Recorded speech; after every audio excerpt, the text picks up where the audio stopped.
Hello and welcome to Husky Talk. I am your host, the best podcast host in the universe, Steve Cully. And with me today, a very special guest, Dave Schuman, Coach Schuman, who is a guru in the football world. He runs camps, he coaches, he's knowledgeable, he helps with recruiting, he does it all. So, Coach, I wanted to thank you for being with us today. Oh, I'm excited to be on. I've seen a lot of the stuff you've been doing with the Husky guys. It's been fantastic. That's what I keep hearing. I never anticipated the impact that it would have. People have really enjoyed it a lot, and it's kind of connected us all back together, which is great, which is what we need. Because we got to get UConn football back on top, back to where we can get into a bowl game, we can get a TV contract, we get something right. Hell or high water. We need to make So that move. we definitely do. We got to do something. We can't stay status quo. I wanted to start off. You're a Jersey guy. Is that where you grew up? You grew up in Jersey? Yes, I grew up in Jersey. Yep. Northern New Where? Jersey. What town did you grow up in? Saddlebrook, Bergen County. Oh, okay. Okay. Yep. Yeah, I just know. Just my uncle went to Mount Clair State, and he Okay. lives in Jersey. So Yep. I hear, and his girlfriend works at Rutgers, went to Rutgers, so they go to all the Rutgers games. Yes. Um, did you start playing football at an early age? Did you play like at the Pop Warner level, at the lower levels, or did you start playing at school? I started playing 9 years old. Started playing Mm, football. Yeah. So so you're just like me. Okay. third grade, maybe. I must have been third grade, I Yeah, think. yep. It's third or fourth grade. I had Shane Stafford on last night, and he wanted to make sure I said hello to you. That's I the guy. had I talked to Steve Darby the other day, and he Yep. also wanted me to say hello to you. So Yeah. Great. you're a very popular guy. I saw you had Phil Hunt on too. I think a couple of days Yeah, I ago. did. Yeah, Or you released it a Phil couple was days. Phil was awesome, and Phil's I'm so awesome. happy he's coming home. Oh yeah, from what, North Dakota? I guess is that where he was, or yeah. Yeah, yeah. He's coming to UConn. He's going to be working in the president's office, and Oh okay. he's going to try to get some stuff done, and I think he can do it. I mean, he's got such a charismatic personality, and I think he's capable of really taking charge. And he's going to like when it's a funny story when he wanted to call me before coming on the show, just because the way I do the show, I never plan anything. Because the podcasts I listen to, I like everything to be spontaneous. I like the reactions to be authentic. I don't like scripting anything. Right. I think that kind of made him nervous. So he kind of interviewed me, and then he was telling me about his job at UConn, and it's going in one ear and out the other. I'm not really paying attention. I'm just like, why is he so concerned about this interview?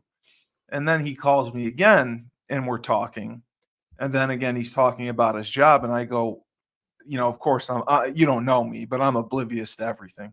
Um, it finally hits me. I go, oh my god, like you're a somebody. Like you're gonna have pull. You're in the president's office.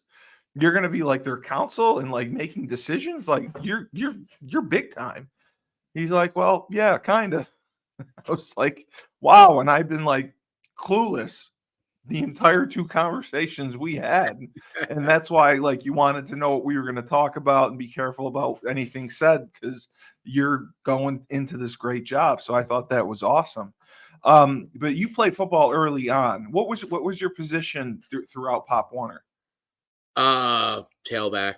I played a little bit of quarterback, um, here Oh and there, wow. but mostly tailback, and then um, the school I went, the area that I went to, everybody played both ways because it was a Yeah, that's how I was. small town. So I do remember defensively, probably I probably played linebacker or defensive end as a kid, but I remember, obviously I was a tailback, so that was the biggest thing. Now, did you love football early on? Like when you first started playing 9, 10, 11, 12 years old? Is that where you developed a love for it, or did it come later? Mine probably became, earlier, I was itching to play as soon as I possibly could. Nowadays, you could play. Some of the states like Texas and Florida, kids are probably playing. I don't know, 5, 6 years old, They do, um, yeah. which is wild. But back then, you couldn't play until you were in third grade. So I played the Mhm. very first time I could, I would have played probably earlier if I could. So That's it crazy, yeah. yeah, it was in my blood. My parents made me wrestle at 6 years old because that was the only sport they would let me back then that they would let you do at that age. Right. So because I was too rambunctious. Yeah, you need to get rid of some of that energy. So they're like, wrestling will take you. Go do And that. wrestling's tough, man. Wrestling really makes you tough, which Yeah, is good. I mean, that builds toughness. it You're definitely does. one-on-one in there and the stamina and conditioning you have to have. I mean, to do that, I'm sure that prepared you for football. Yeah, yeah, it definitely indirectly, I'm sure it did because I was doing that for a few years before I even started playing football. So, yeah, it was always I did it throughout youth sports, so wrestling. I did a lot of sports. Did wrestling, I did track, I did baseball. You know, and each season would just jump to the different thing. Well, I might as well ask you now then, just because today's athletes, everything is so specialized and kids kind of have to pick between one sport or the other. Do you believe in that model, or do you believe that kids should be able to play, whatever they want? I think they should be able to play whatever they want. It's Yeah, very difficult. I have a 9-year-old my son who plays right. every sport, and you already could see how there's so much crossover. Like you'll play three Yeah. sports in the same season, so because everything is like somewhat year round. You know what I Yeah, mean? yeah. It's like 8 months out of the year if you're playing any kind of travel sport. But you really have to know what I think your kid likes to do, and I think that's a big Right. thing. Every kid's different. My kid is different than I was, and I was really Sure. I love sports, but we didn't really you didn't really know what was available unless your parent brought No. you down to the municipal hall to sign you up for it. So because you basically you just played outside and you played with your friends and you played whatever sport was available, whether it was Right. football, basketball, baseball, wiffle ball, whatever it was. But they signed you up. The only reason you knew, you go down to municipal hall and you signed up for a sport. Now you could sign up for everything anytime. So You would say that you're a proponent of kids playing multiple sports because there is absolutely crossover and it helps them get better. I got you. huge Now, huge crossover.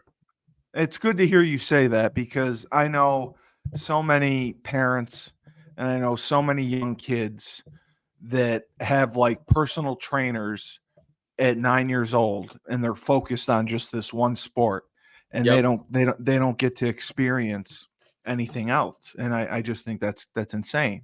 I mean, let your kid play. I I mean, think the it's more the limiting. better. Yeah, it's limiting because you first of all you don't know what they're going to be good at down the line. I think Mhm. that's one of the so, as kids develop, and I've been doing this for a long time, I can't tell you how many times I had kids that were just basketball players, didn't want to play football, come out for football, and they become a Division One athlete in football. And um, so, Wow. you could do a certain sport, and you may end up being better at another sport. That's why I think playing multiple sports is great. It's great from a crossover standpoint. It lessens injuries. I think it develops overall athleticism, which applies to anything. So seventh, It's the eighth grade, same movement. Yeah. yeah, yeah, seventh, eighth grade, you decide you don't want to play XYZ sport, okay, anymore, and maybe you got burnt out by that sport. Well, if you've been playing multiple sports, you can pick up another sport a lot easier.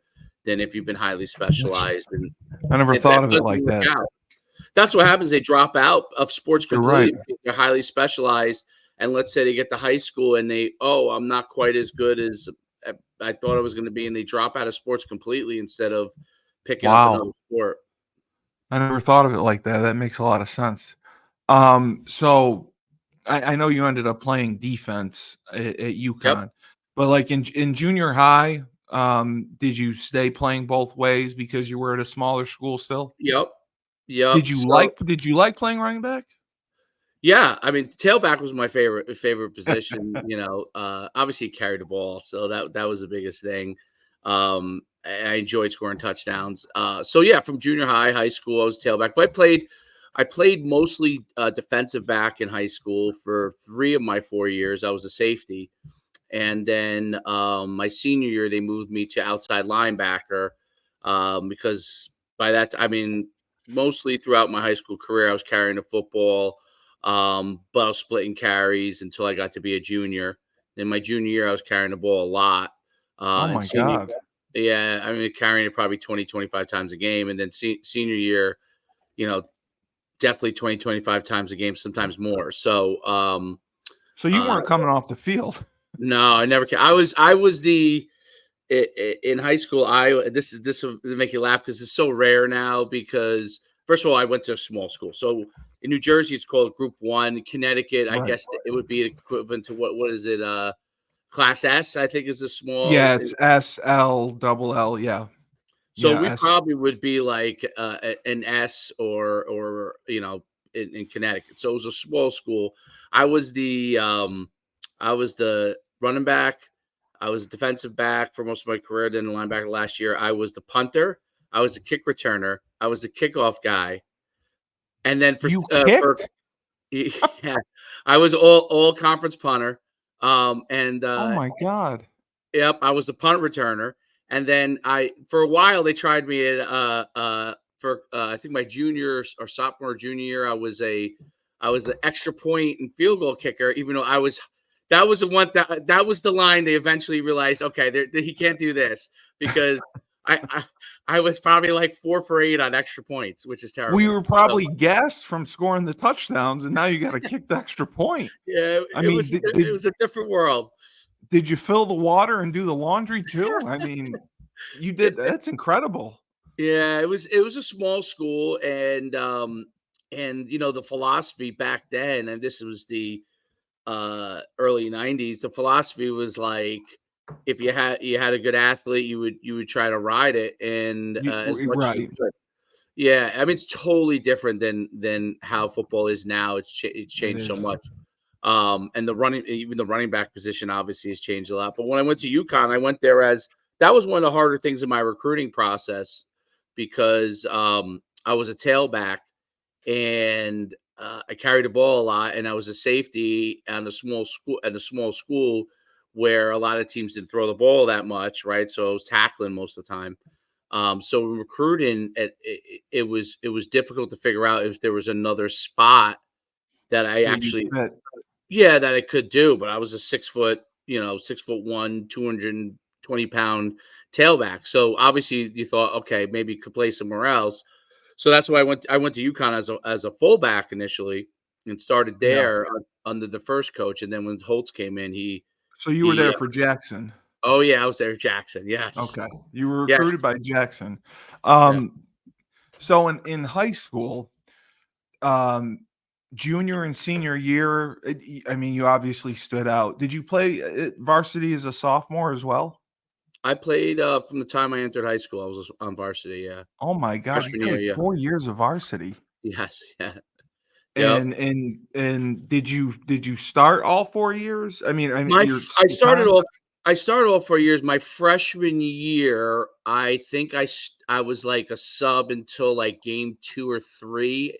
I think it was game 3. Got the middle linebacker went down with an injury, and I played middle linebacker. Even though I was a safety at the time, I played middle linebacker, and I had a great game. And from that point forward, I was playing somewhere starting every week. So mostly on defense as a freshman, but I was the kick returner as a freshman.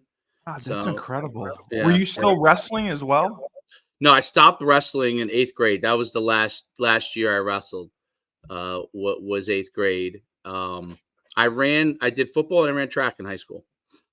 What events did you run in track? I was a hurdler. High You ran the hurdler. 110s at 6 feet tall? Yep. Yep. How, So how did you do with that? I was state small school champ in the high hurdles indoors. Senior year, I placed in 4 events I think I was second in the intermediate hurdles, third in the high hurdles, in Oh my state God. champ. Yep. I ran the mile relay. And I think I was third in the long jump. So I went 21 feet in the long jump.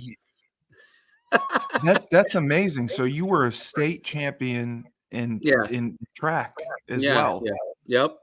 Yep. That's just wow. Congratulations. I mean, that's That's a you long time ago. It's a it long time doesn't ago. matter. Like I did track too. I finished third in the shot put that in the Yeah. states. That was the best I did.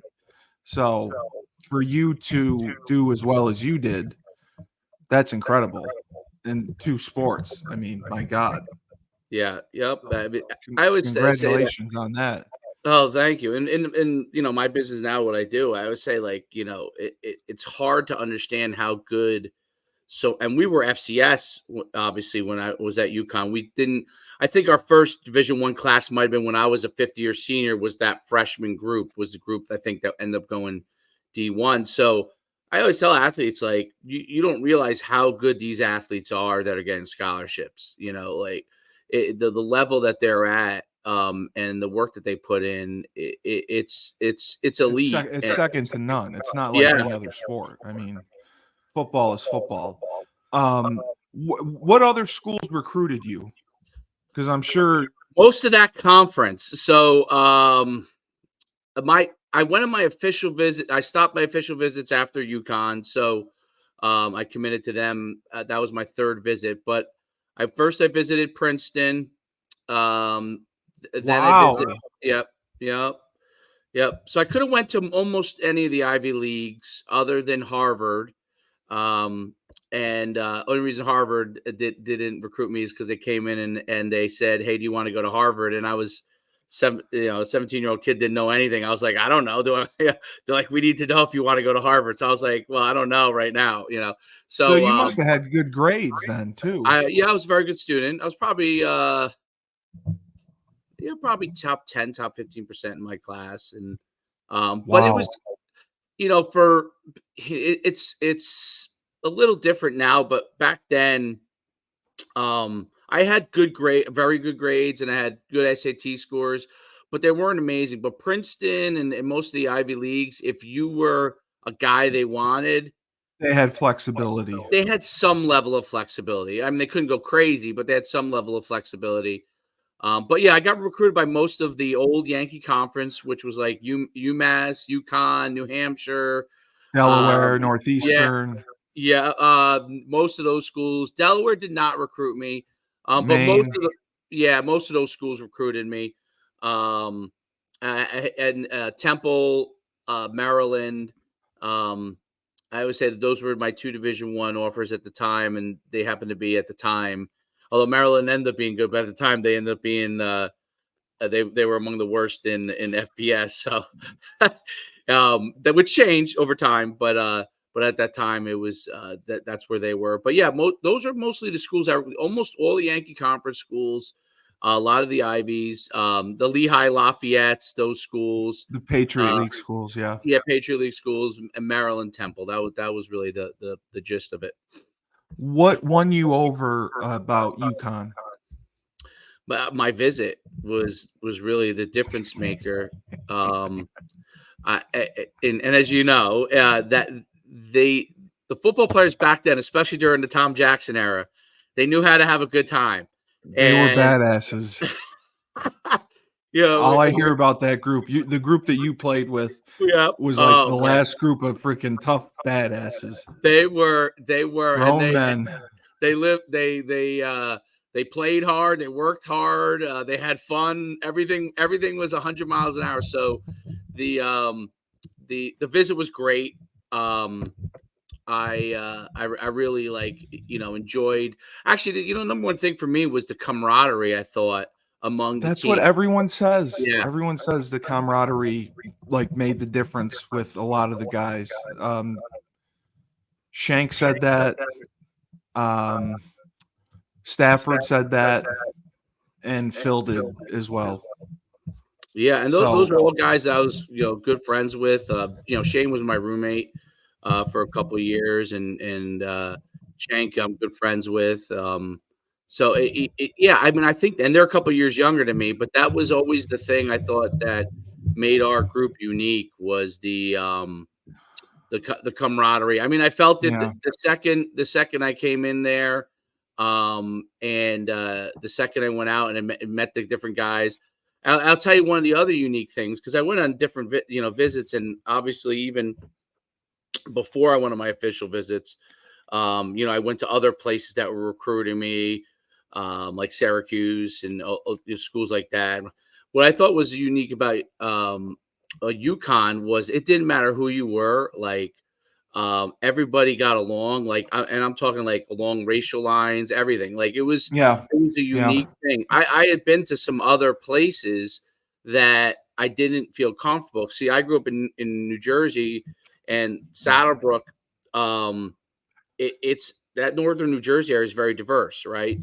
yes, yes, So if you come from New Jersey, like you're used to certain things, and UConn, I felt right away was like, wow, it didn't matter what group I talked to, what group of guys, they were all cool, and they were easy to get along with, and they all had kind of the same objective, and they all knew how to have fun. So I was like, this is the place for me.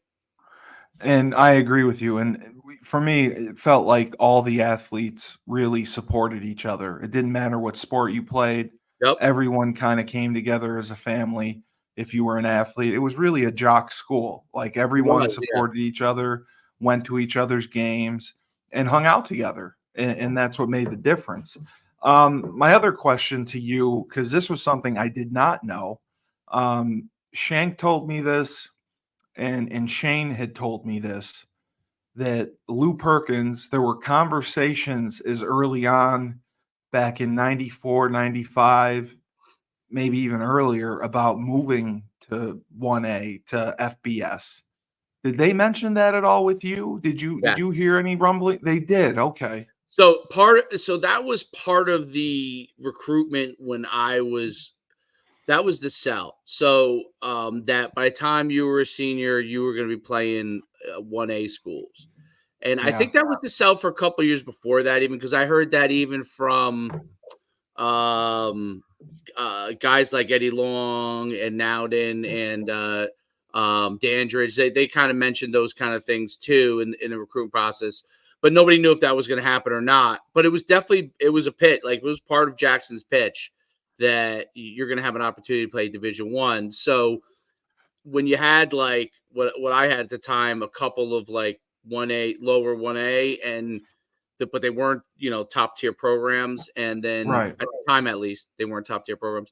And then you had uh, FCS program, what's called now FCS programs that were recruiting you, and one might be Division One. That was definitely part of the sell. And obviously, eventually, it happened, but that was the sell back in 1992. You Yeah, I know. couldn't believe hearing that. I had no idea that it had gone back that far, that they were planning on moving up. The other thing that Shank and Phil Hunt and Shane had told me, they were promised, not promised, but it kind of indicated to them that they were going to be able to play right away. And they ended up redshirting, and it kind of ticked them off. Did they tell you that you were going to have a chance to play right away? And did you end up redshirting? I did end up redshirting. Mine was probably a little more because of injury. So Okay. I tore my meniscus, I think it might have been like week 3. I was still, I think, number 3 on the 3 or 4, no, I was 3 on the depth chart at the time. So I was not quite there. You know what I Were mean? you Where traveling? I had traveled a couple of times. Yeah, I traveled a few times. So but I wasn't quite there. I was probably 3 or 4, I would say, at the time on the depth chart, but they were trying to get me ready to have an opportunity to possibly have a chance to break in, like specials and maybe a little bit here and there. But I got injured, so that basically took me out until the end, near the end of the season. I came back, I think, at the last couple of weeks, but They managed to keep your red shirt. yeah, I just stayed redshirted. Yeah, there was no point at that point in putting me in. And had you been playing offense at this time, or had they Yeah, I was moved you to offense. the Oh, Yeah. wow, okay. So I came in as a So fullback. Yeah, I came in as a yeah, fullback. That was when they ran the old school I, yeah, and I heard. yep. Was And that when Chad Martin was there? That everyone tells me about Chad Martin. Chad was with Holtz. So Okay, okay. Chad came in. I think I want to say he might be Shane's group, or Yeah, maybe I think he's I Shane's think group. you're right. I think you're right. I think you're right. Shane and I Shaq just group. keep Yeah. I just keep getting the errors Yeah, because yeah, you're a yeah. different era than them. Yeah, God rest his Now soul. God rest his soul. I know, R.I.P. Um, now I heard Tom Jackson wasn't the most pleasant coach in the world. Like he wouldn't be defined as a quote unquote players coach. Is is that an accurate statement? He was kinda standoffish. So, um, not in recruiting, by the way. In No, recruiting, no, he was a they love you tiger. recruiting. He was a great recruiter. He was one of the better recruiters, that I came across. But, as far as, like, when you came on campus, it was basically when you got on the field, he paid attention to you. If you weren't on the field, he wasn't paying any attention He to didn't you. want to know you. Yeah. No, but he was always pretty good to me. I Good. mean, we had our moments here and there. I mean, I was a little I was a rambunctious kid from Jersey in the beginning, You're a so Jersey guy. yeah, Jersey guys are man, Jersey guys are tough. I have never met a Jersey guy that isn't tough and physical and not afraid to hit people. So yeah, Jersey is one of the best states for football in the country, right? yeah, I mean, yes. Jersey, Especially Texas, California, PA, right? Jersey's probably a top 10 state. Yeah, Um, and for its size Definitely too. known for toughness, definitely known for good football.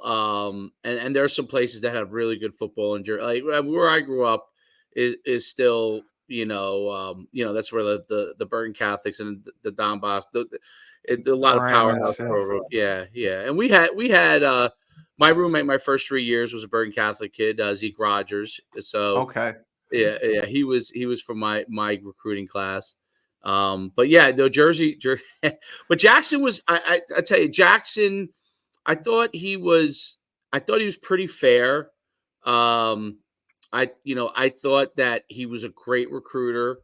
He had some fantastic coaches with him, but it was a different time. Like It was like a different era, I know. yeah, Holtz really ushered in a newer era of football, and that's when I moved over to linebacker, um, because he didn't, the eye as it was run back then. I mean, they still used it, but it wasn't the same. He didn't use it in the same kind of No, he used capacity. more 11 personnel stuff too, Yeah. right? Yeah, yeah. Yep. And I also wanted to ask you because back then, and even with me when I was getting recruited, this was back in the day where you were copying VHS tapes and Correct. sending them out to everywhere. I Correct. remember my father got one of those machines where he could dub the game films Yep. really fast, and God, we must have sent out 100 of them. So it was a lot harder to get recruited, and you're sending them out. But at least at Jersey, like I'm in upstate New York. Right. Coaches aren't coming here to look at us. We have bad Right. football. Right. You at least probably had more coaches coming to see you in school, We right? did. We did. Because, well, Bergen County was definitely, because it's near the city, and it was definitely a place that coaches stopped in at. When Right. I was getting recruited, it was interesting because my coaches hadn't quite moved over to VHS yet. So one of the Oh, they weird haven't. They were still on 16 millimeter. The rolls? The Oh my rolls. I still have Steve. I still have like one or two of them. Like the coach, when I left school, like he basically was like he gave me one or two of the like my better games. And he gave me the rolls. He gave me them That's because it's hilarious. not like they were going to need it anymore, But you had the rolls, so they had to come in to watch the rolls. So that was Oh during my the whole. God. Yeah, VHS was becoming a thing. I think the last 2 years becoming a thing. My coaches just hadn't moved over to it yet because they liked the old school stuff. And we had a parent that had with VHS the games from the stands. And to send out, in order to send Oh, out to the okay. colleges, I had to ask a parent who was really primarily videoing his kid. It just Right. had He's not watching you. Right, his kid happened to be. I was the tailback. His kid was the fullback. So luckily, he was in the same general It area worked most of out. the time. Yeah. Oh my So God, that's hilarious. Um, so how many years at UConn were you playing fullback? I played 2 years at fullback. So my redshirt year, and then my redshirt freshman year. I started the last 3 games at fullback. I split time with Ed Nook the first, I guess, 7 or so games, and then I was a starter the last 3 games. Then Holtz came in. I had a back injury, had to sit out a year.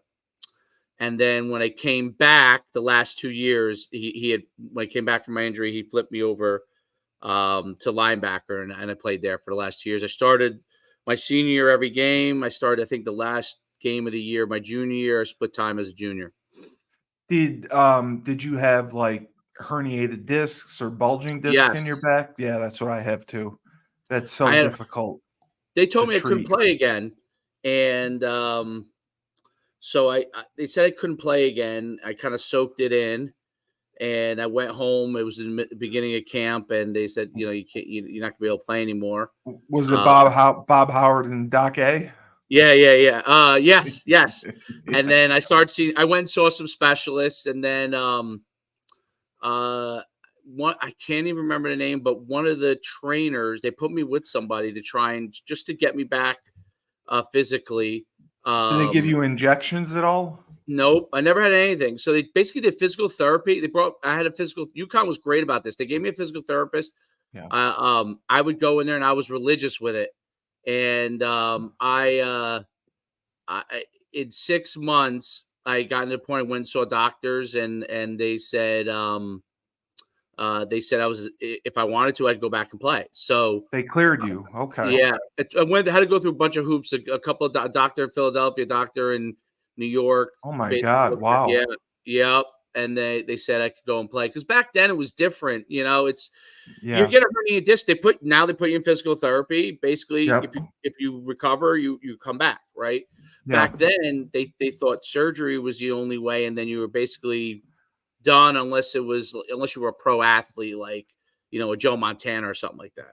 Yeah, the surgery back then, they would either like fuse the discs or they would like try to suck them out, I think. Right, That was they're like the suck out I think they procedure. would suck out the herniation, which wasn't good. You didn't want No, that. no, you did not want that. So, talk to me a little bit about the last 2 years. You switched positions, you switched to linebacker. How difficult was it to learn the defense and then, get on the field to play? Well, luckily, I had a great linebacker coach, Vernon Hargraves, who, went on to become a legend in the sport, Yes. and our Yes. DC was Nick Rapone, who I still talk to He's this day. I Um, hear so many great things about him. he was great. So when they moved me, um, I don't know that they expected me to give me an opportunity because I wasn't a Holtz guy. I was a Jackson guy.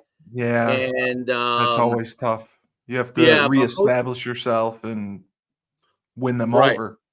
absolutely, because guys like Shank and Shane and Martin, those guys were Holtz's recruits. I His was not. boys. Yep. Um, but I would talk to Holtz, and he gave me an opportunity, and then I did well with it. Moved up the depth chart. I mean, I think when I moved over to fullback, from fullback, I was buried on the depth chart at linebacker, But I did really well in spring ball.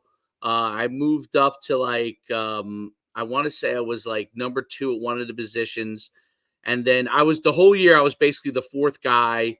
So I played all 3 positions. So I probably played about I would say half the game, but I would play half to a third of the game every game. But I play all 3 positions, and then at linebacker, So and you then were in, playing Mike, Will, and Sam? You yes, played yeah, all three? Wow. yeah, and then I was the coverage guy that my junior year. I was so when they needed a linebacker, I was a coverage guy because I was pretty fast. So they used me as the coverage guy, and then which you would never do, by the way, nowadays. You just bring in a DB. No, you were playing like the nickel. You were the nickel guy I was like, covering the well, slot. I was more like a dime guy. So Okay. yeah, so they had the nickels guy, but then instead of bringing in the dime guy, if you thought they might run, possibly I would come in. So I would come in to cover the back, chase the back down, that kind of a thing. But it was so that was good. And I started the end of the year at Sam linebacker, and with strong side linebacker, which I ended up started there. And then next year I started every game at strong side linebacker. Right, right. And wow, that's such a journey. I mean, It was a to journey. go from all three positions, offense to defense, and having your senior year. Just talk about a little bit about your senior year. Any memories you have from it? Any big plays that you remember making? Because I heard you were a very hard hitter. Yeah, I was That's I what was a everyone dynamic says. hitter. I I was an explosive guy. Yeah, I would come and try to like Yeah. take your head off. I mean, Yeah. I think that's how I made my mark my junior year when they would have me in that spot where I would chase the back. They would guys would throw swing passes, and I would And just you would lay him out. light them up, and because everyone else was playing zone, I was a man to man on that back. I just wherever he went, I went. You just mirrored him. Yeah. Yeah, yep. So, but yeah, I mean, like my last game of the year against UMass, I think I had 11 or 12 tackles, which was even though we lost that game, it was a tough game to lose. But I had a great game there against New Hampshire. I had a great game. Um, I had a couple sacks in that game. It played against a guy who ended up being an NFL player for a long time. Their running back Azuma, so Oh, Jerry Azuma. That's yeah, right. yep. He was one. I said he wasn't big. He was probably, I don't know what he weighed, maybe weighed 185, 190 pounds. But I remember uh, tackling him, and I would think, oh, I lit him up, and then he was like squirming out of it somehow after you had hit him. You'd have to use all your strength to pull him To get him down. down. Yeah. He was always moving, so he was strong, he was Right. fast, but the feet were always he was one of those guys that his feet were always moving. No, you would think you had him, and you had to literally until you actually had him on the ground, you didn't have him down. So, like, I mean, that's how good he was. But had some really good games. I mean, it's one of those things where like I remember some of the games that I didn't do as well in. It's That's one of how everyone is. Everyone is like you know that. I actually would have to look at the old charts of like tackles in each Yeah. game for me to kind of remember like exactly the best You games. But Yale always had a great game against them. I think I recovered 2 fumbles against them, and um you know Yeah, that uh, was a big rivalry back then, the UConn yeah, Yale game. that was a What was huge rivalry. Yeah, your major at UConn? I was a You finance were a major. finance major. Okay. So you graduate from UConn. What do you do right after? Do you get right into coaching? Did you start running your camps? How did that work? So in my 5th year, I started grad school. I got my MBA at UConn. Oh, So wow. I Okay. graduated in 4, and then I took the first year of my 5th year. They paid for me to go to grad school. They did. Yeah. Yeah, yep. And then my 6th year, because the MBA is 2-year program, I did like it wasn't GA, but I worked in the sports department so I could make money. You know what I mean. And then but I got my MBA. So I went straight through. My undergrad was finance. I got my MBA in management of technology. And then I went into the tech field for a couple of years. So, Wow. yep, The I did tech that. field. Yep. So I took a job in Virginia after. So when I got my MBA, took a job in Virginia, worked for a technology company. The guy who owned the company he's probably still a board of trustee at UConn. So, but he was on the board of trustees definitely back then.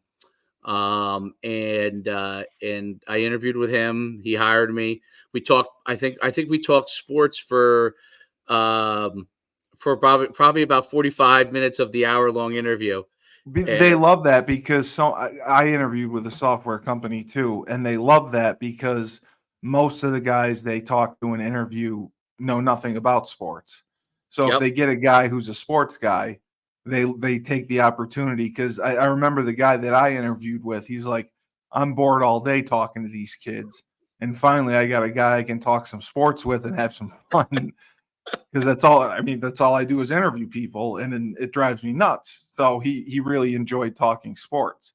So you worked in tech, Yep. and then when did you make the transition out of that? Post 9/11. So I Okay. was working. So I worked in Virginia initially. Then I took a job with a smaller like e-commerce company, like web development company. Rose really high at a young age. I was at 26 years old. I was senior vice president of the company. It was a Oh smaller, my God. and we worked with like Merrill Lynch and Cantor Fitzgerald and a lot of these big finance companies. And it was a wild time of the really the growth of the internet. Like that was 2000, 99, 2000, 2001, when everything was, you could charge insane amount of money for a project in tech, and there was a lot of money flowing around in that industry. But so I was working for another tech company, and I was at home, and 9/11 happened. And when that happened, it kind of made me change because I was at the time I had worked with Cantor Fitzgerald a lot. I had been in that building, and that was one of the companies that was one of our client was one of my clients in the past. And I just thought, for me, I was good at it.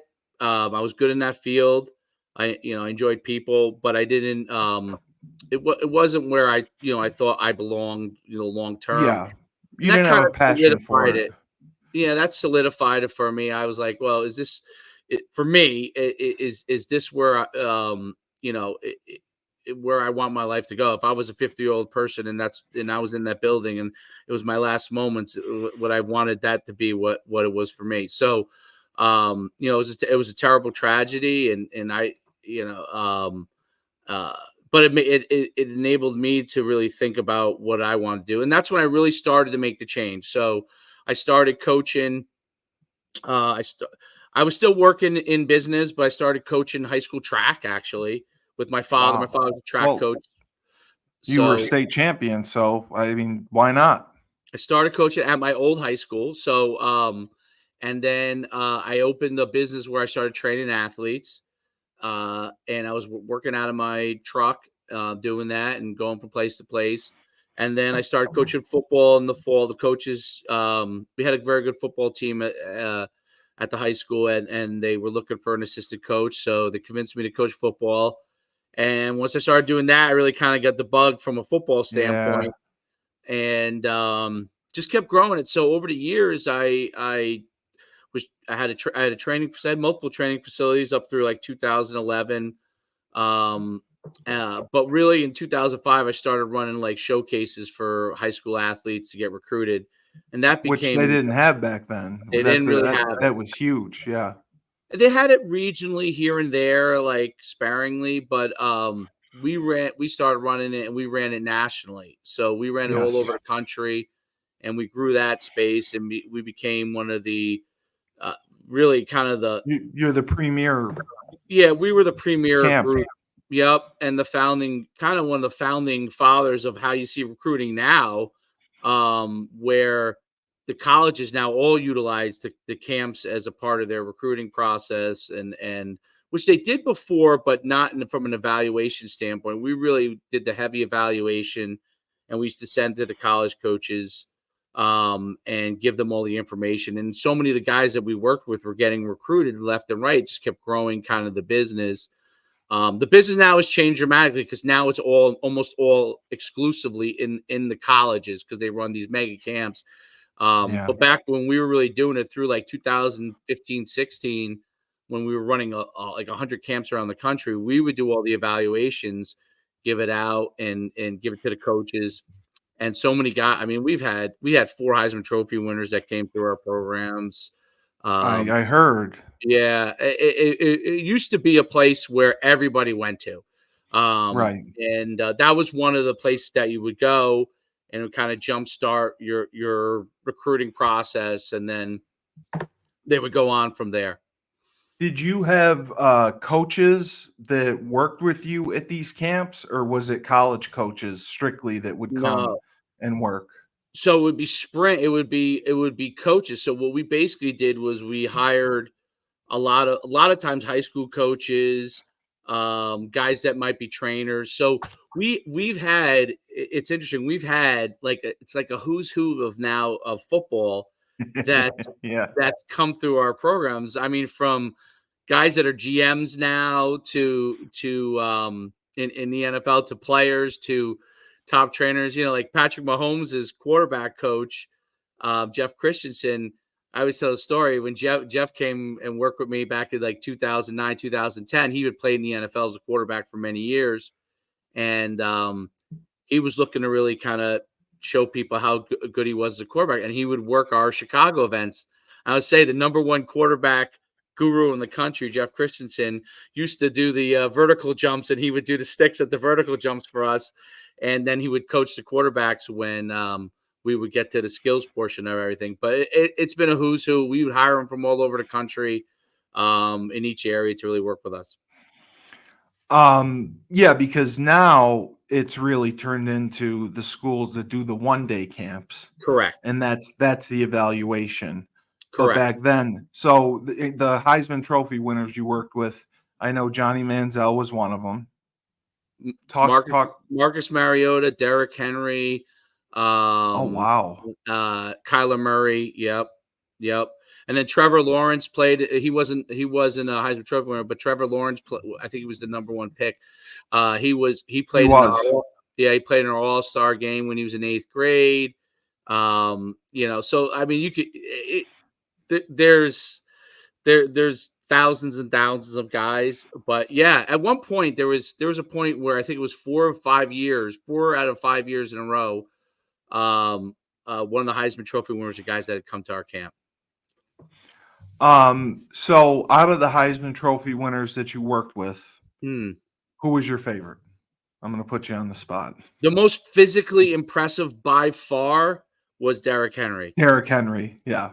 He came in. We hosted at his high school, so he was in 8th, I think, and 9th grade when he did it. But he was already like he was already. He was a beast. Yes. Johnny Manziel went to our local, I think it was our Austin event, and then he played in our All-Star game on the same. So I would say, and on the same team, one of our All-Star games, the same team was Johnny Manziel and Marcus Mariota. They were the 2 quarterbacks on one of the teams, and that was interesting. But Johnny Manziel was actually he was incredibly dynamic. And then Kyler Murray, I remember when Kyler Murray came. I think he came as a sophomore, I believe it was, either sophomore or freshman year. And they gave him the quarterback award. The coaches called me. I wasn't there.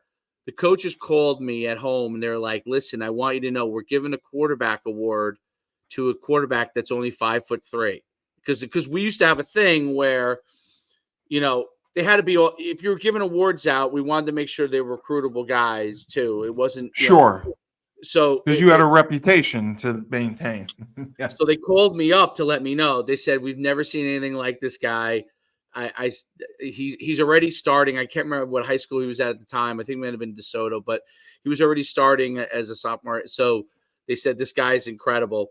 and it was Kyler Murray. It was funny because I was like, all right, give him an award. I'm like, I don't know if he'll ever be recruited at that height, but like, give him an award. It was Kyler Murray. Oh my God, that is such a great story. Um, Now you have done camps nationally, and you said you run upwards to 100 camps We did all back over the then. Yeah. country? Yep.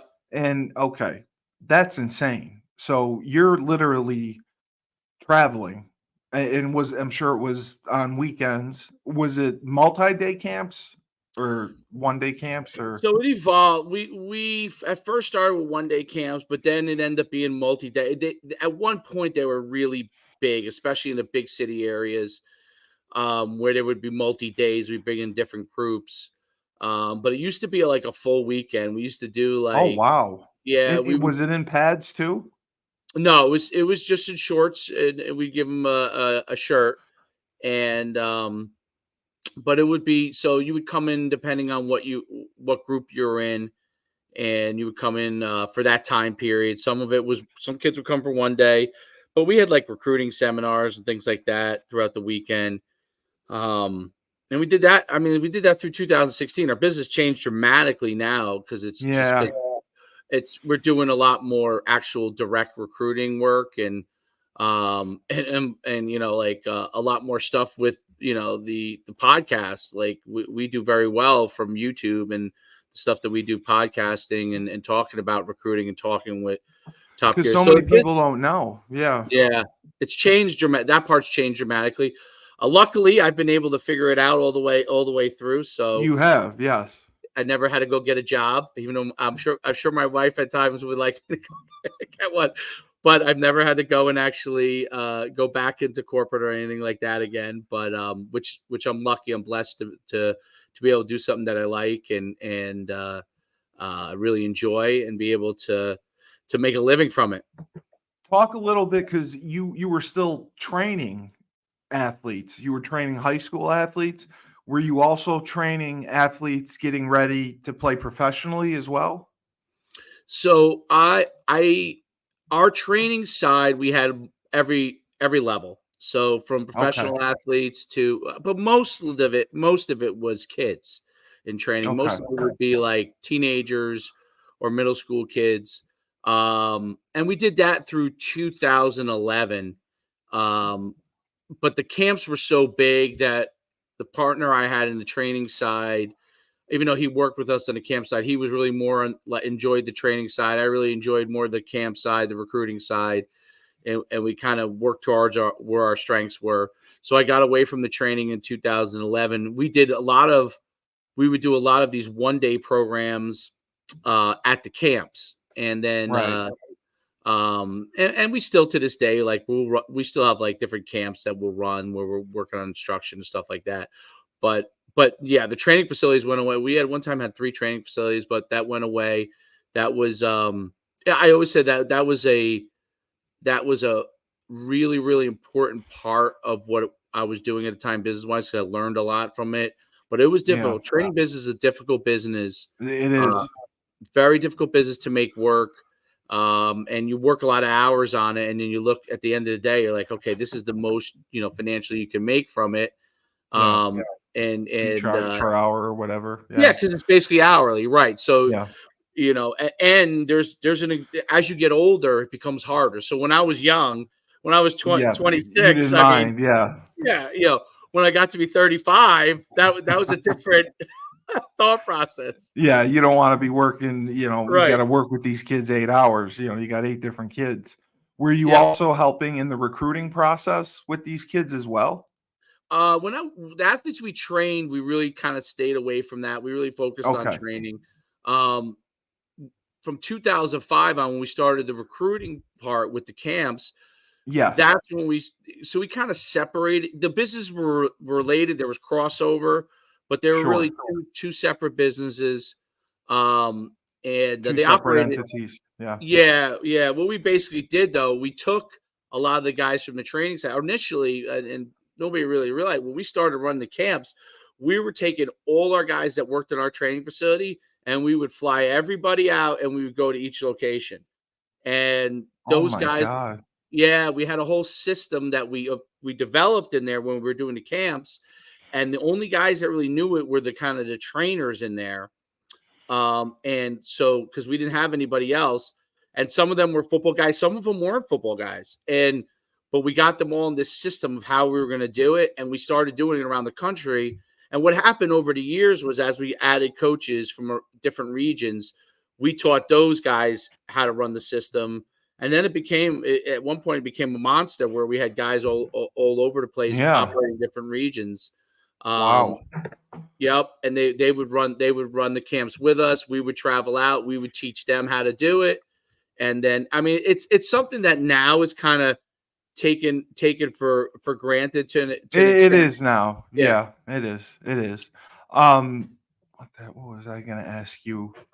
So you must have made relationships with a lot of yeah. college coaches. You must know a million college coaches. Yes. Who are some of the prominent ones that you would say that you're friends with or have relationships with?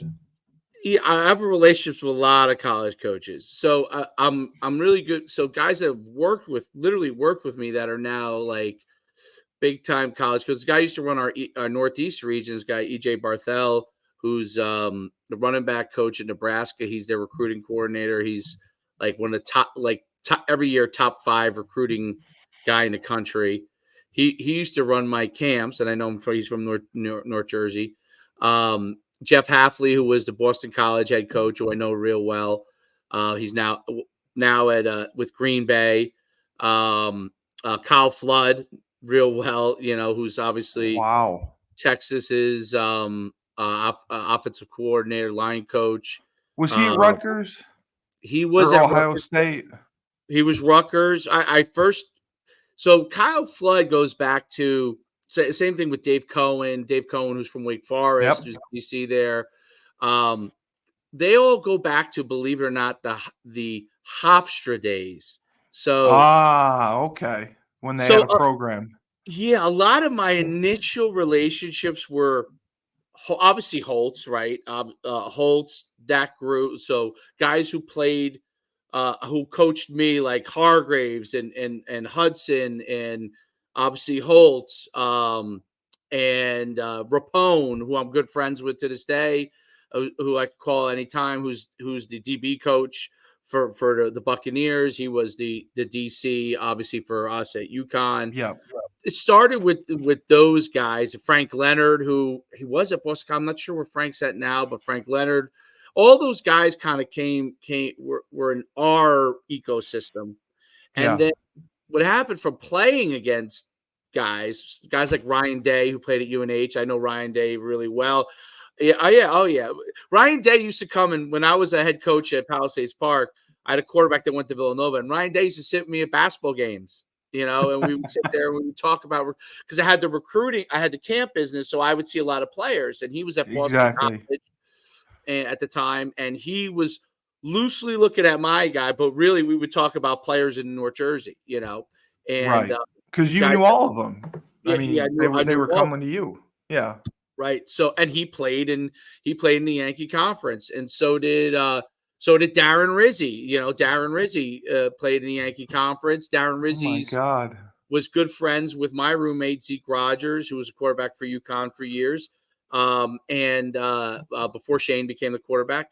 And they both went to Bergen Catholic, and I've been down in Hoboken at the beach with Darren Rizzi, and when we were young, and obviously Darren Rizzi's one in the NFL, one of the top dogs as a coach, been around for a long time. But yeah, you build those. So the old Yankee Conference was a hotbed of coaches and players. Yeah, for sure. That ended up becoming really, really prominent throughout the country. Chip Kelly's was a coach at UNH. Yeah. Yep. So you go through that. So when I was in the recruiting side of it, initially you would tap into it. So, Flood was at Rutgers at the time. Halfley was at Rutgers at the time. What's the coach of Minnesota? The head coach of Minnesota. The guy that wears the suit. I know he was at Rutgers at the time. All these guys were there. Halfley used to recruit, was really a fantastic recruiter. He was young, and Halfley must be Halfley's either my age or maybe a couple years younger than I am. And Halfley used to come in my office, and we would literally go through like guys that we saw at camps that we thought might be Rutgers material. So that's how those relationships all kind of got started. And then I was an NFL agent for 6 years. So That's what I also saw, that you got licensed as an agent. That's yes, incredible. I did it for 6 years. So that you build a ton of relationships. So everything, the whole ecosystem in football is the network is if you I know don't what you're know saying. somebody knows the person that you know. Yeah. You know what I mean? So there's when you've been in as long as I have, guys that were stars at my camps are now coaches. I look at the roster of, if I got to go talk to Clemson, I'm looking down the guys that are working there, and I see, Taj Boyd works there. Well, I know Taj Boyd from when he was a kid, so, and I know his father real well. Yeah. So that's kind of how the relationships work. So it's helped me as I've gotten older in the industry, and Sure. I'm an older guy. I'm for football, especially maybe not for life, but for football, 50 years old. We lie on the podcast. You can say you're 40. That's fine. I would take that, but the grades. No, you look great. You look great. PJ Fleck's the guy at Minnesota. PJ Fleck, yes, yeah, that's it. So right now, what is your involvement in the business? I mean, are you still running camps? Are you still training kids? What exactly do you do? We still do camps. We don't do as many as we used to. We still do camps. Okay. We do a lot of 7-on-7 tournaments. Those are huge, yeah. Yeah, they're huge now. We operate a club that from 8 to 18 years old in where I live in Monmouth County, that helps develop kids. They're in our 7-on-7 club. They do we have flag leagues, all those kind of things. And then we do, our biggest thing is I work with, I don't know if you remember the name Mike Farrell, but me and Mike Farrell have, he was the Rivals guy for 25 years. Yeah. Holy crap. We do recruiting programs for kids. So what we'll do is that's huge. Yeah. So it's two of the biggest names in the kind of industry that isn't a coach. Right. And we help kids, most of the time it's kids that navigate kids that are not like they're really great players. I mean, every single one of our guys have gone on to great things, but they are not, they're not the 5-star guy that we're helping. Those guys don't need any help. Right. It's the guy that could be a Division I or an FCS player that develops. Yeah, exactly. And there's a lot of those guys. So we do a lot more of that now. Literally direct outreach, direct working with players. Which is completely different than what I did, years ago. Sure. But I mean, if you have a player that you're working with and you make a call to a coach, it's obviously a lot more meaningful because it's coming from you, because you're considered an industry expert. They're going to take your word opposed to somebody else, and they're going to take your evaluation seriously. Right. And we tell them, this is what we think. We don't tell them that he's a Division I player. We don't say, hey, you should take him. We don't say any of that stuff. We just say, hey, this is what this kid we work with, this is a kid, this is what we think that he does really well. And then honestly, the coaches are going to, but you're right. The fact that me and Mike go and say, hey, this is what we like about him, that definitely helps the player. That resonates. Yeah.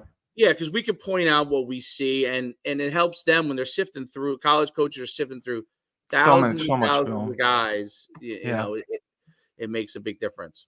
Yeah, I coached college football for 10 years. I coached at Holy Cross in Dartmouth. And I mean, all you do is you watch film, you're on the road right after Thanksgiving for a month, you're on the road after spring ball for 6 weeks. And I mean, it's a crazy. And now I just think I was talking, who was I talking with? I was talking to Jeremy Bandy. Jeremy Bandy was the offensive line coach at Harvard. He is now at Worcester Academy.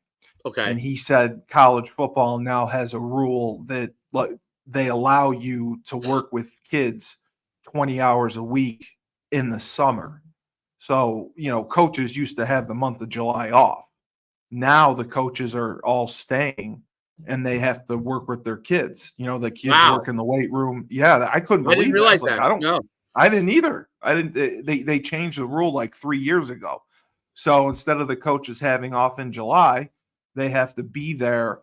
The kids will do the strength and conditioning piece, and then they have to take them on the field and do position work, and they'll even do meetings. So I just think it's crazy, It's so and tough they're for burning them. out. Yeah, Yeah, it I is. could only imagine. It's obviously probably more and more becoming a young man's game in a sense that, from a coaching standpoint, because you're there all the time. I mean, the You are.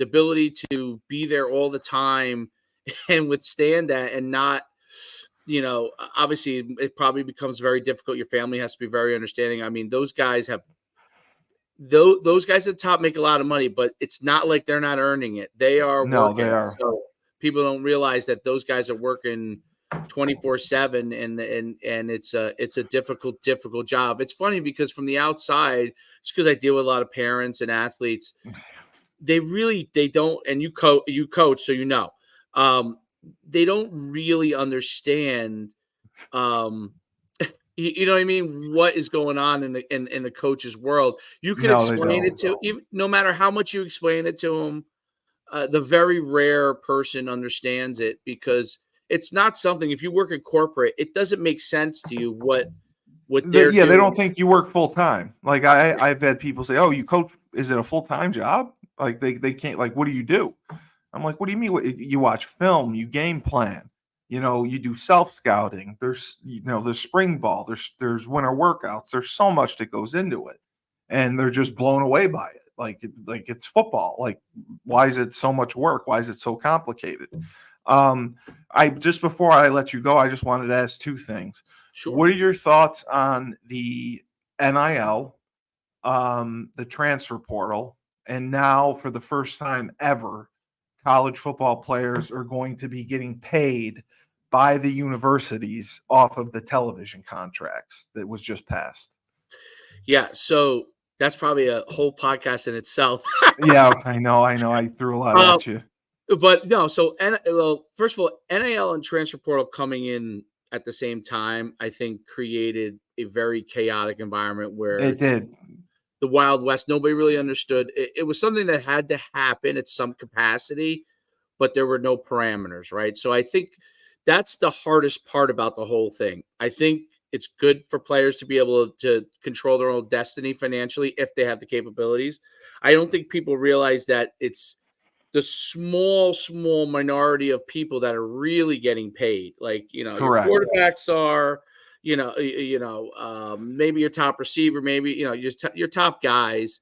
Everybody else is getting something, but it's not in the same capacity. And that's why you see so many of buy my shorts 10% off type of thing. That's my NIL deal, right? It's not really an NIL deal.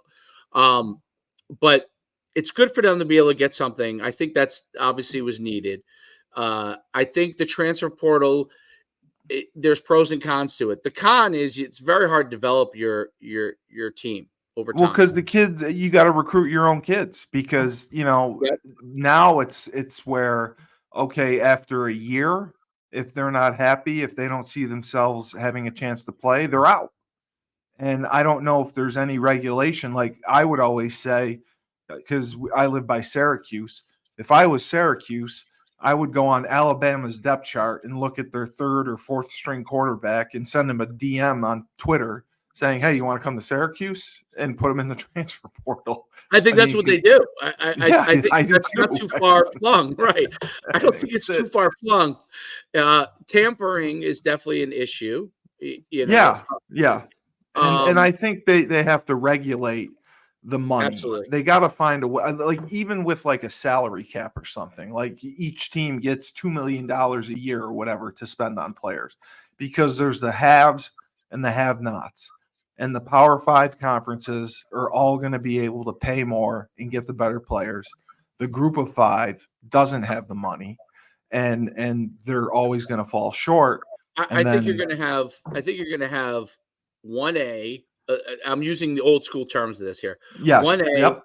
1 AA, and 1 AAA, basically. So Yeah. Yeah. you're going to have the big conference schools, and you may even have a breakaway from the best teams in those big conference schools eventually, depending on how well they I perform. agree with you. Yeah. So they're all going to want to play each other, make the most money they can. The players will do well, especially since as the TV contracts, which you brought up on your third point, the TV contracts are going to split money there. So the better teams will those players will do the best there. But then it becomes, okay, I use an example. Rutgers is a good example. Like if Rutgers, they supposedly have a great recruiting class right now, but like if Rutgers doesn't get there to the next level, what happens eventually there? Well, they go 5-7 every year, and they still get $40 million. I mean, Right. they still get paid, They but still get paid. Rutgers, their ceiling, like I can't see them winning 8 or 9 games in the Big Ten. Can they? Do you think they're capable of that? Well, they have a great recruiting class coming in this year. They do, yeah. Which is awesome. But the question always becomes: is this? First of all, will you be able to hold on to it? And if anybody could do it, I mean, that's why they hired Chiano, right? Because Yeah, that's if anybody can do it, yeah, he can do it. he's great. Yeah. But the hard thing becomes, okay, so all those kids come in. This is the harder thing for Rutgers. They come in, they play, they do really well. Okay, And let's then say maybe they have a breakthrough year. Maybe they go 8-4, right? They have a breakthrough year. Well, Alabama is certainly going to be looking to give an extra $1 million to those guys. And I can say it from like on the plus side, for UConn and basketball benefited the men's side from getting a player from Rutgers this past year, right? They did. It was I think it huge. was Spencer, right? Was that Yes. So he was a big player. I think Newton may have been also originally a transfer, right? Yep, So they had 2. So UConn's benefited from that on the basketball side because Hurley's he's amazing, and thank goodness we were able to keep him. Everyone says that, yeah. Thank goodness. But that's the issue, I think, for like a Rutgers. Like, so do they continue? They have a breakthrough year. They do really well. Do they keep those recruits, those players, right? Or do they go get more money somewhere else? That's where NAL. The issue is the haves and have-nots. Because what do you do if you're Georgia Southern and your player is a star? He's going to go right down the block to Georgia and take it. And I saw a coach from, I want to say it was Kent State. And basically he's talked about what his recruiting pitch was. I thought it was interesting. He said his recruiting pitch was come here, have an opportunity to play. If you become a star and you move on somewhere else, we'll thank you for playing for us, And if you're not a star, if you weren't a star and you're developing, this is a place that you could continue to develop until you're ready. If it takes you the full 5 years, so those schools, those group of 5 schools, interesting. Yeah, it's an interesting approach. So now I can maybe get a better player. That his approach is, hey, you might be a really good player. Here's an opportunity to start right away. And if you leave us, thank you for your time. Thank you. We won 8 games and you helped us do that. Thank you for your time. So that part to me is, a lot of people would argue is the broken part of college football is. Well, it's a pro sport now. It's a pro sport. Bottom line is that it's baseball has single A, double A, triple A. So does football now, right? No, you're right. That's exactly what it is. And I do a show, a radio show in Worcester called Moneyline, and we talk sports. And my co-host firmly believes within 5 years the NCAA will be dissolved and out of football completely because football doesn't need them. They don't do anything for them. They negotiate the contracts on their own. All the NCAA does is get a cut of the money. And he thinks that the Power 5 is just going to disband from the NCAA and do their own thing. And I think he may be right. And the only other reason the NCAA survives is because of the basketball tournament. That's where they get all their revenue. The last thing I want to ask you, UConn. Okay. Drives me nuts. We win 2 national championships in men's basketball, and we're still in the red. Okay. we have to get back into the black. And, talking with Phil Hunt, and he's going there and he's going to try to make some changes and throw his weight around. What do you think the future is for UConn football? Because it's either I had a podcast with Andy Baylock, which was awesome, but he said, great man. He said, we could join the ACC if basketball would go with football, but basketball is dead set on staying in the Big East. Do you think that basketball will stay in the Big East and football will find its way into a conference, even if it's like the Sun Belt or Conference USA or, God forbid, the MAC?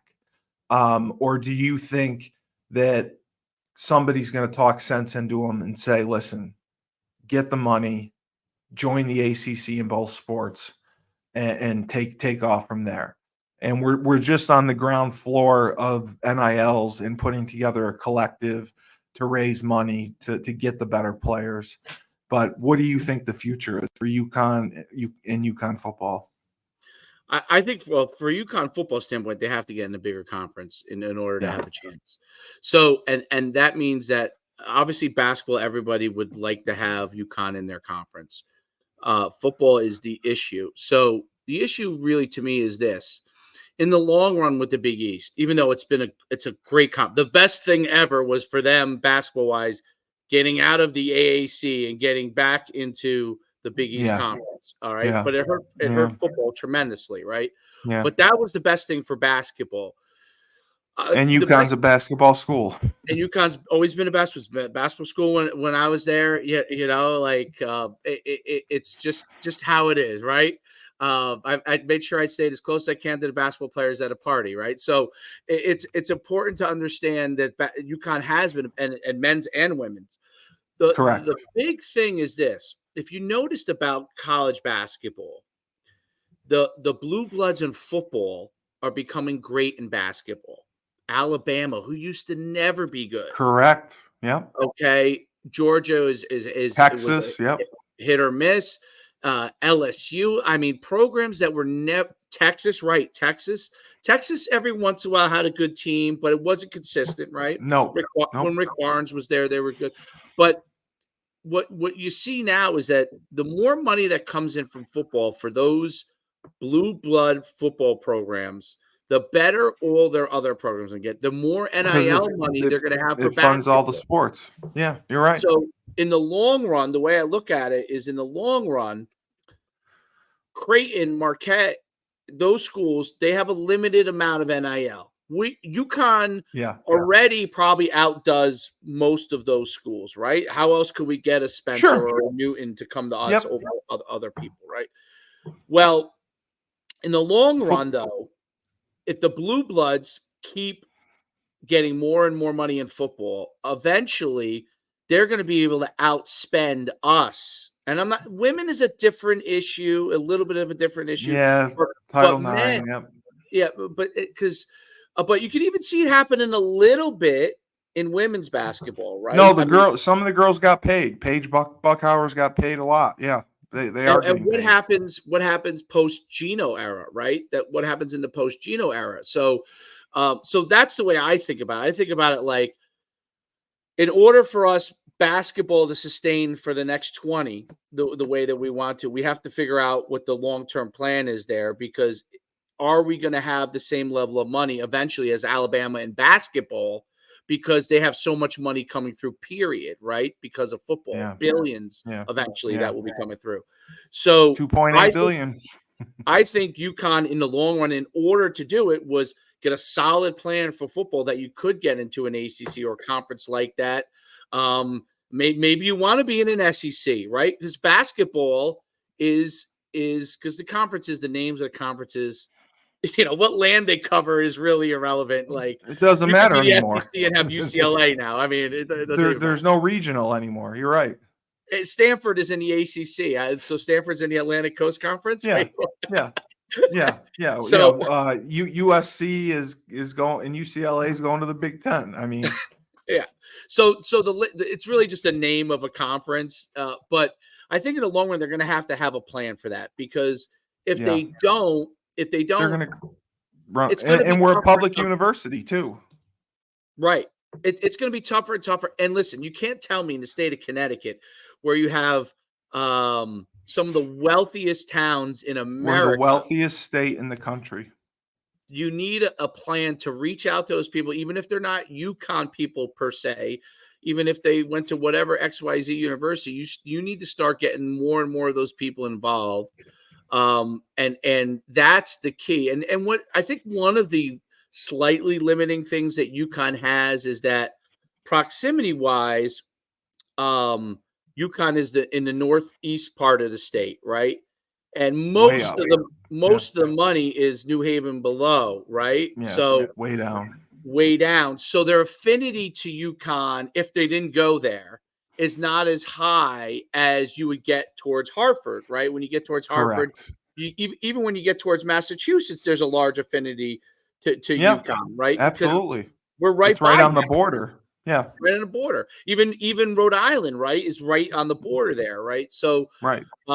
so I think that's the outreach that has to happen in the long run in order to get. Look, there's plenty of money in the state of Connecticut.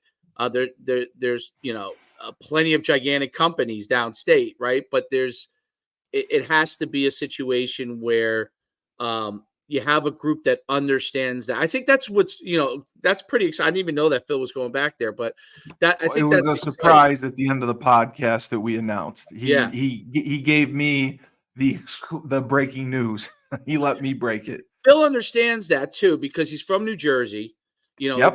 That he's from I want to say he's maybe either Essex County. I think he's Essex County, New Jersey, like 20 minutes from me where I grew up.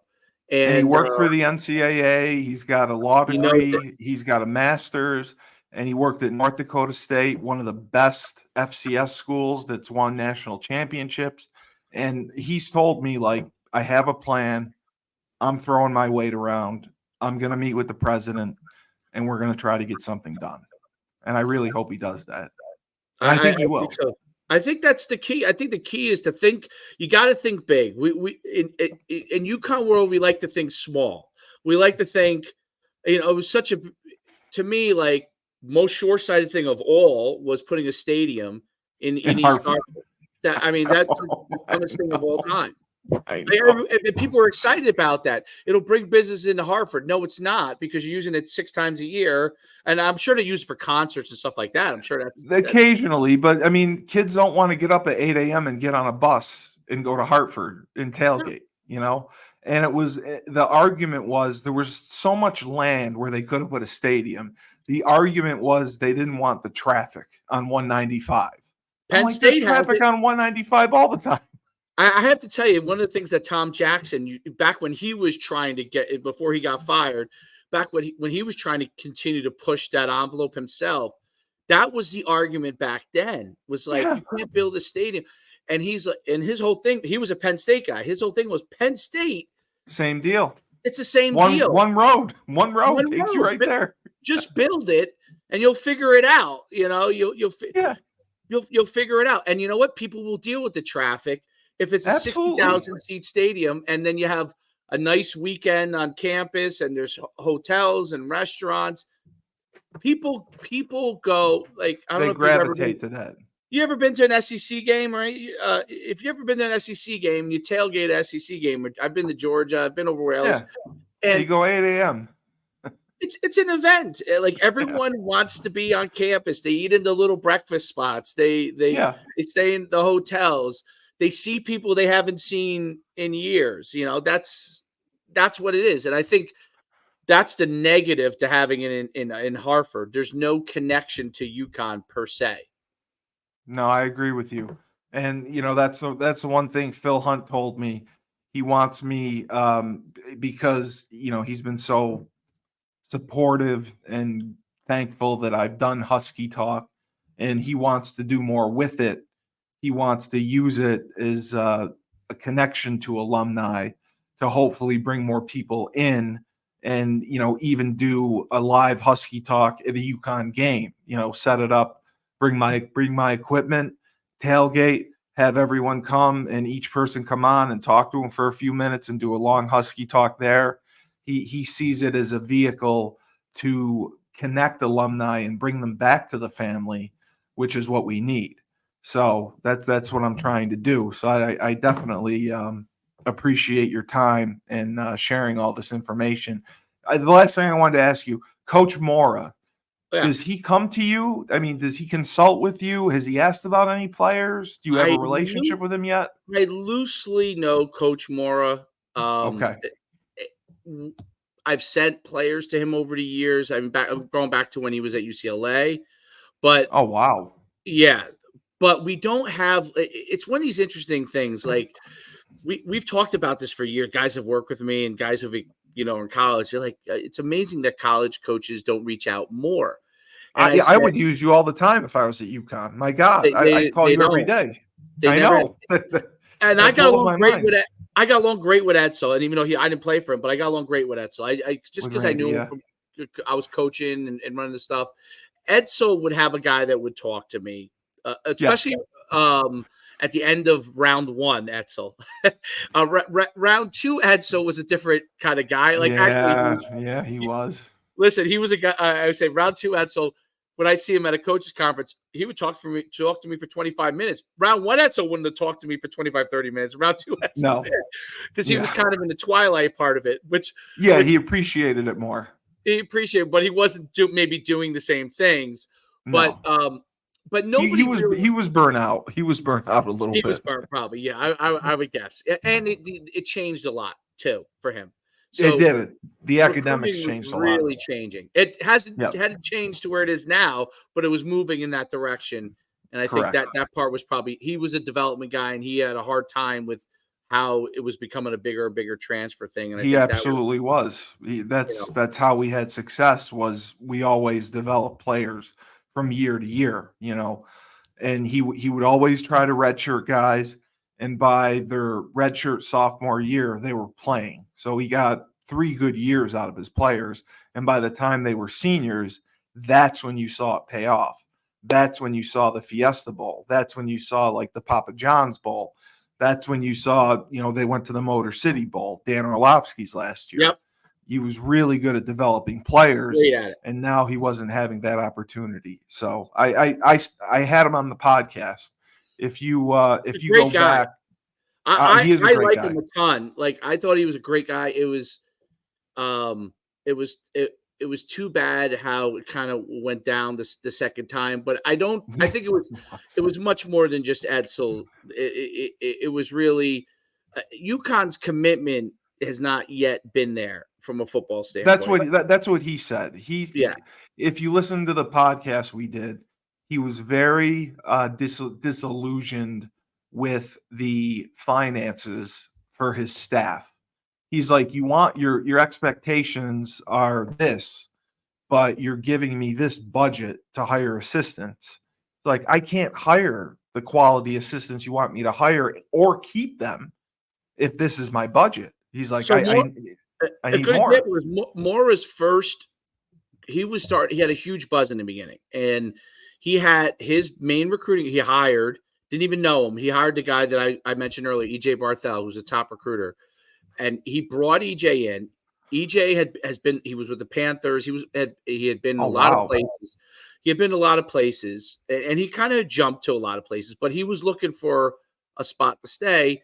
UConn, he did really well. Well, then Matt Rule, who was good friends with EJ, got hired, who was with him. He was at Carolina with him, got hired in Nebraska. UConn can't pay what Matt Rule can pay EJ, right? So now we lose the guy who's doing all this recruiting for us. He's gone. And now what does the prospect say? Oh, anytime you get a top guy, he's not going to be there. Top coach, he's not going to be there long. So you lose the kid too. So that is part of. I mean, it's an overall thing, but I do think UConn to me is a sleeping giant. It's very different than UMass, and people try UMass is a dumpster fire. Correct. It's a totally different situation, and UMass, other than the Marcus Camby years, has nothing like UConn does in basketball, right? So correct. And UConn football hasn't figured out how to build that relationship where they can be symbiotic with basketball to really grow, as opposed to being an outlier to basketball. And Right. but UConn has a huge advantage over every one of these other, including Boston College, New England schools, because basketball is so good. It's a piece of candy, but It's a draw. Yeah. we have to get football in check first before No, we I can know. even begin to. And if we could do that, I mean, and I think Moore is in a difficult situation, as a lot of, as Edsel was, but you're right. The long and short of your question was, I think college coaches in general, not just Mora or UConn, they don't leverage a person like myself as much because they have their own staff and they think these are the guys I hired to do this. This is their job. Their job is to find the players. How is this outside person going to know more than the guys who I've told this is the kind of player I want? These are the parameters. And I think Yeah, I know.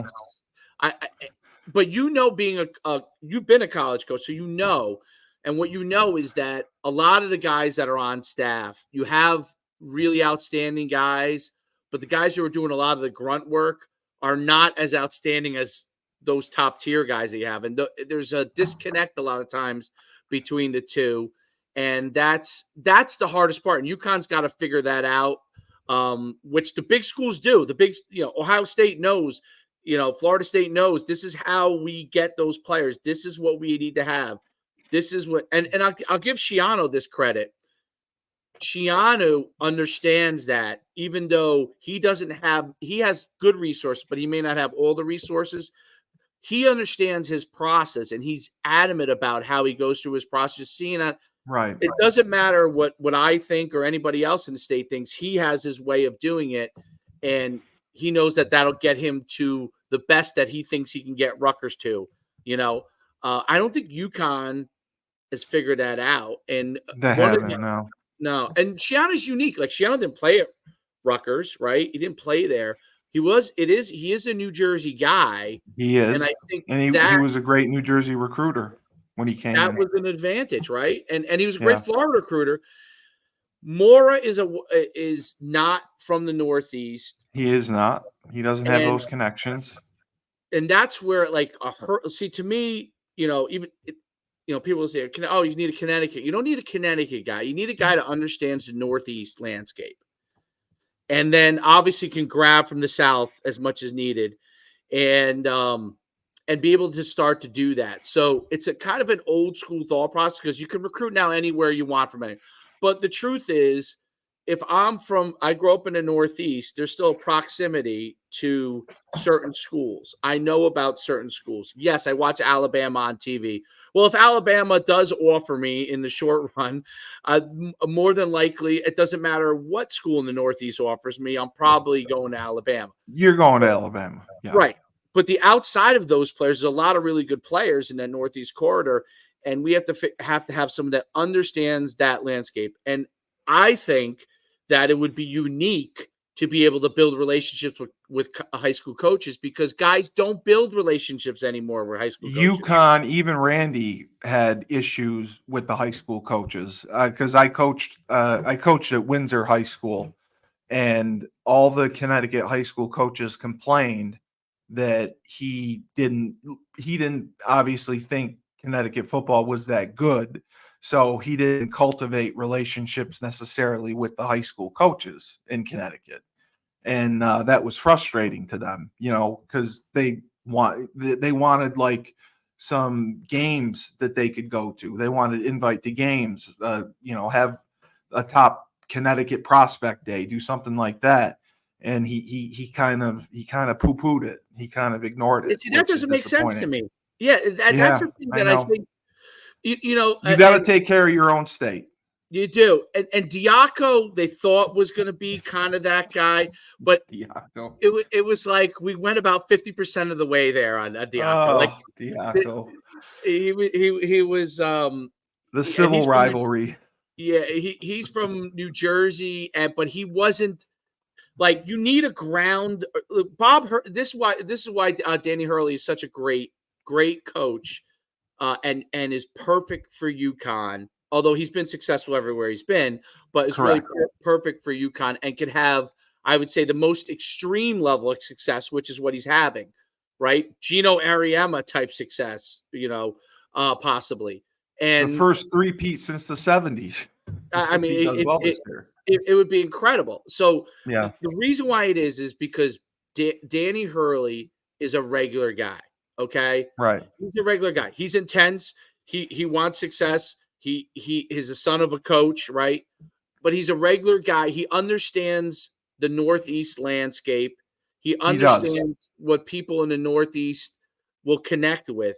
And in football, you're gonna eventually need someone who understands that landscape and really understands what the people want. Like, how hard is it to invite the Connecticut coaches all up just to? It's nothing but just time. Do a clinic, a day clinic. Yeah, we used to do that at Holy Cross. I mean, my God, that's what you do.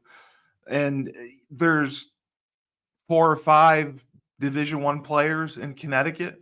You got to keep them. You can't let them go elsewhere. And feed those coaches right when they come up there. Make sure they listen. Wine and dine them. The Northeast, man, wine and dine them. Making sure they got good food, right? That they walk away and say, "Man, I got to come here again." You know what I mean? I got to come here again. And that, I mean, that's how the Northeast is, right? They want you to be able to shake hands with them. Honestly, everybody wants you to recruit their kid. Okay. Of course they do. Yeah. But it's less about that. It's more about, hey, do you even know who I am? Do we even care about Connecticut or New Jersey or Pennsylvania or they just want to be loved up. Yeah. They want to be loved up. And once that happens, I think that will start to really change it. And it has to be genuine, obviously, but that would start to change the process there. I think Holtz understood that. I think Holtz did. He did. He wasn't here long enough, to have that impact over time. But over a short time, he would have. He would have been fine going to 1A. And when we built Rensselaer Field from 2003 to 2010, we sold out just about every game. It was 40,000 people, and Rensselaer Field had the ability to expand to 60,000 people. And then it never expanded once Coach Pasqualoni came in, Diaco came in, attendance just dropped. And then now, 20,000 people they're lucky to get. So we're hoping that it goes up. We're hoping that, this recruiting class and Coach Moore makes a difference. Just the last thing I'll ask you, do you have anything coming up that you would like to talk about, to promote? Any camps, anything going on? You mentioned a podcast, promote your podcast. You know what? You can follow me at Coach Schuman on any social platform or YouTube, and there's plenty of stuff there, and you can figure out something that you're interested in, something that you'll be interested in. So, but yeah, I really hope. But first of all, this talk is great. I mean, I think I'm sorry I kept you so long. I just kept going. No. Listen, I'm used to. When we do our podcast, I say we follow the Joe Rogan philosophy of That's what I do. That's what I do. You just talk. You cut it up and people can watch whatever they like, right? They could go right to the part that they think is interesting. Yep. So, each chapter. Yep. But at least you cover all the bases. But this is a necessary thing. Honestly, I think it's a very necessary thing, beyond just the kind of UConn Husky community in general. But for football, I think it's a huge thing to be able to connect the old players to UConn, and then to have new possible players and families see what we see about the place, right? Because I think that makes a difference. It makes a difference, because what makes Alabama or Ohio State or Georgia great? Yes, they want the new players, but it's the connection to, if you're from Georgia, it's the connection to how many times have you watched Herschel Walker run over Bill Bates from Tennessee over and over again? everyone that's a Georgia fan knows about Herschel Walker, knows about the history of the football program, knows about Vince Dooley, and all the way up through to great teams and the teams that weren't as good, and what was good about it and what wasn't good about it. And I think that's what UConn needs to start moving forward, is like build those connections. Lou Holtz did coach here, right? He did. Sam He Rutigliano did. Yes. So those are the things that guys have to recognize, and they don't realize all the guys that coached at UConn that are in the pros, like Nick Rapone, who's guys have been successful, like Skip Holtz winning 3 championships in a row in the UFL, right? So yep, those kind of guys, the Greg Hudsons, the Vernon Hargraves of the world. Vernon Hargraves was a UConn alum. Yeah, and he was a great football player at UConn, not just a coach here, and coached all over, right? Coached Miami when they won the national championship, and so those are the kind of things that we want. You got to connect to UConn, and I think it's fantastic what you're doing. I really appreciate that. And I also told you about the show Moneyline that I do. Next time we do that, I would love to have you on as a guest with my co-host, because you can talk sports. And I think it would be funny to have you banter with my co-host. That's what I would love to have you do. We record Moneyline Thursday nights, usually at 7 or 8 o'clock. So I'll talk to you and see if I can schedule you in a week or two if you're available. I'd love to have you on. So thank you so much for doing this. I really appreciate it. My pleasure. All right. So for Dave Schuman, the football guru in New Jersey, I am your host, the best podcast host in the universe, Steve Cully. Remember, when life gives you lemons, don't make lemonade. Take 2 oranges and throw them back at life.